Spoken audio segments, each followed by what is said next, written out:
ചോറിനൊരു ഒഴിച്ചു കറിയും ഒരു ഉപ്പേരി ഉണ്ടെങ്കിലും ഒരു അച്ചാർ തൊട്ട് കൂട്ടണമെന്ന് തോന്നുന്നുണ്ടെങ്കിൽ ഒരു സബോളയും ഉണ്ടെങ്കിലും നമുക്ക് പെട്ടെന്ന് ഒരു അച്ചാർ ഉണ്ടാക്കിയെടുക്കാം കേട്ടോ. അങ്ങനെ ഞാൻ 2 സബോള എടുത്തു. അതിൻ്റെ തൊലിയെല്ലാം കളഞ്ഞ് കഴുകിയിട്ട് ഇങ്ങനെ നീളത്തിൽ അരിഞ്ഞു വെച്ചു. എന്നിട്ട് 2 പച്ചമുളകും വട്ടത്തിൽ അരിഞ്ഞിട്ടു. പാകത്തിന് ഉപ്പ് ഇട്ട് കൊടുത്തു. കുറച്ച് സുർക്കയൊക്കെ ഒഴിച്ച് അങ്ങനെയൊക്കെ സ്പൂൺ കൊണ്ടൊക്കെ ഇളക്കിയിട്ട് അത് അവിടെ എടുത്ത് വെച്ചു. ഒരു ചീനിച്ചട്ടിയിൽ വെളിച്ചെണ്ണയിൽ ഒരു ചൂടായപ്പോൾ അതിലേക്ക് കുറച്ച് കടുകിട്ട് കൊടുത്തു. എന്നിട്ട് കടുക് പൊട്ടിയപ്പോൾ അതിലൊരു 2 വറ്റൻമുളക് പൊട്ടിച്ചതും പിന്നെ 2 തണ്ട് കറിവേപ്പിൻ്റെ ഇലയൊക്കെ കൂടി ഇട്ട് അതും കൂടി ഒന്ന് മൂപ്പിച്ചിട്ട് അതിലേക്ക് 1/4 ടീസ്പൂൺ മഞ്ഞൾപ്പൊടിയും പിന്നെ ഒരു സ്പൂണ് സാദാ മുളക് പൊടി ഇട്ട് കൊടുത്തു.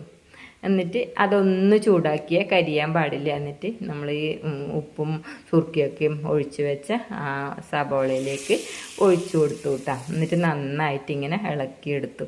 നല്ല ടേസ്റ്റാണ് കേട്ടോ. ഇത് കഴിച്ച് നോക്കിയപ്പോൾ നല്ല രുചിയായിരുന്നു. അപ്പോൾ പെട്ടെന്ന് നമുക്കൊരു അച്ചാറുമായി. ഇനിയിപ്പോൾ ഒരു വിരുന്നുകാരുണ്ടെങ്കിലും വേഗം ഉണ്ടാക്കിയെടുക്കാൻ പറ്റും. ഒരു സബോള ഉണ്ടായാലും നമ്മൾ ആവശ്യത്തിനുള്ള എടുത്താൽ മതി. അപ്പോൾ പെട്ടെന്ന് തന്നെ നല്ലൊരു അച്ചാറുമായി. എല്ലാവരും സപ്പോർട്ട് ചെയ്യണേ. താങ്ക്